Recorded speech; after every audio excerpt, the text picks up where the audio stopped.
ابن آدم کا کل کا دین ہوگا، ان کا ایک قدم بھی آگے نہیں بڑھ سکتا ہے جبکہ 5 سوالوں کا جواب نہ دے۔ میرے پیارے ساتھیوں، جب ہمارا کچرا چٹھا جب ہمارے ہاتھ میں دیے جائیں گے تو پھر اللہ سے کیا جواب دیں گے؟ اللہ کے سامنے کون سی شکل لے کے، کون سی چہرے لے کے ہم کھڑے ہو جائیں گے؟ میرے پیارے ساتھیوں، میں اس لیے کہنا چاہتا ہوں کہ اس بے حیائی کے دور پر، اس گناہ کے دور پر اپنے عفت و عصمت کو بچانا بہت ہی پریشانی کا سبب بنتا ہے۔ اس لیے نوجوانوں، اگر تمہیں کوئی چیز بچا سکتی ہے تو ایک چیز ہے، اللہ دیکھ رہا ہے، اللہ کا ڈر۔ میرے پیارے ساتھیوں، اگر تم کہیں بھی رہو، چاہے ہاسٹل میں رہو یا گھر میں رہو یا مدرسوں کے کمرے میں رہو یا باپ ماں سے الگ رہو یا استاد سے الگ رہو، دنیا کے کسی بھی کونے پر رہو، کسی بھی خطے پر رہو، ایک چیز اپنے دل و دماغ میں بیٹھا لو، کوئی دیکھے یا نہ دیکھے لیکن اللہ تو دیکھ رہا ہے۔ ان کی پکڑ کا عالم یہ ہے، ان کی قدرت کا عالم یہ ہے، ان کا مواخذہ کا عالم یہ ہے کہ ہم ان کی قدرت سے باہر نہیں ہیں۔ میرے پیارے ساتھیوں، اللہ تبارک و تعالی اس چیز کو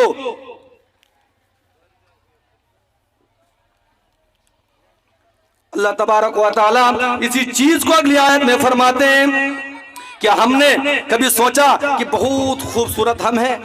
اسماعیل یوسف علیہ السلام سے خوبصورت ہماری صورتی نہیں ہے؟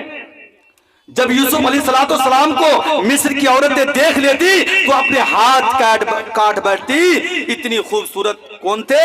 یوسف علیہ السلام تھے۔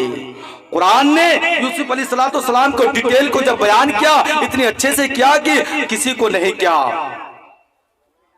زلیخا نام سے پکارا جاتا ہے، ان کا نام حدیثوں کے اندر بھی زلیخا نام لیا گیا ہے، قرآن کے اندر بھی زلیخا نام سے ان کو بھی تعبیر کیا گیا ہے۔ میرے پیارے ساتھیوں، زلیخا یوسف علیہ السلام کی اس کی محبت سے وہ پاگل ہو گئی، عشق کا بھوت چڑھ گئی ان کے اوپر۔ یوسف علیہ السلام کو اپنی جسمانی خواہشات پوری کرنے کے لیے ان کو یہ چاہ رہے تھے تاکہ وہ آئے۔ میرے پیارے ساتھیوں، قرآن نے یہ آیت بھی، یہ بات بھی ریکارڈ کر لیے، بلانے کا انداز بھی ریکارڈ کر لیے۔ وقالت حیت لک یوسف علیہ السلام، آؤ میرے ساتھ جسمانی خواہشات پوری کرو، میں تم سے اپنی جسمانی خواہشات پوری کرنا چاہتی ہوں۔ لیکن اس موقع پر وغلقت الابواب، تمام دروازے کو بند قرار دیے گئے ہیں اور اس وقت یوسف علیہ السلام بھی اکیلے ہیں۔ آئے نوجوانوں، یوسف علیہ السلام بھی اکیلے ہیں، بہت خوبصورت ہے، لڑکی بھی اکیلی ہے، زلیخا بھی اکیلی ہے، یوسف علیہ السلام بھی اکیلا ہے۔ ان موقع پر جب ان کو بلا رہی ہے، اے قالت حیت لک، اے یوسف علیہ السلام، آؤ میرے ساتھ جسمانی خواہشات پوری کرو۔ لیکن یوسف علیہ السلام اس موقع پر اللہ کو گواہ بنا کر یہ کہہ رہے ہیں، اللہ ایسے گناہ مجھ سے سرزد نہیں ہو سکتا ہے، میں ایسے گناہ نہیں کر سکتا ہوں، اللہ تو اس سے بچا لے، اللہ میں تجھ سے پناہ چاہتا ہوں، فتعوذ باللہ، اللہ کی پناہ چاہتا ہوں۔ میرے پیارے ساتھیوں، یوسف علیہ السلام کے ساتھ بھی یہ نوبت آئی ہے، ان کے ساتھ بھی یہ حالت آئی ہے کہ ان کو بھی خوبصورتی کی آزمائش بھی ہوئی ہے۔ میرے پیارے ساتھیوں، آپ کو یہ بتانا چاہتا ہوں کہ آپ بھی خوبصورت ہیں، آپ بھی حسین و جمیل ہیں، آپ کو بھی ان دنیا کی جو لڑکیاں ہیں، ان دنیا کی جو گندی لڑکیاں ہیں، یہ آپ کو بھی بلائے گی، آپ کو بھی بلائے گی، دعوت دے گی، لیکن اس سے بچنا ہے۔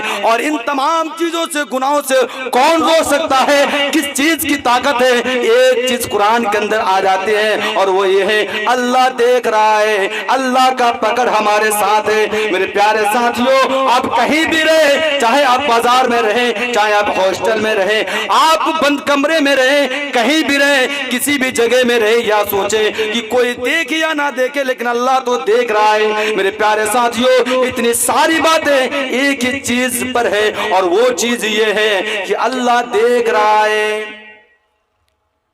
اب آئیے آپ کو بتا رہا ہوں کہ اللہ کا ڈر سے کیسے بچ سکتے ہیں ہم۔ وقت ہے نا شاید؟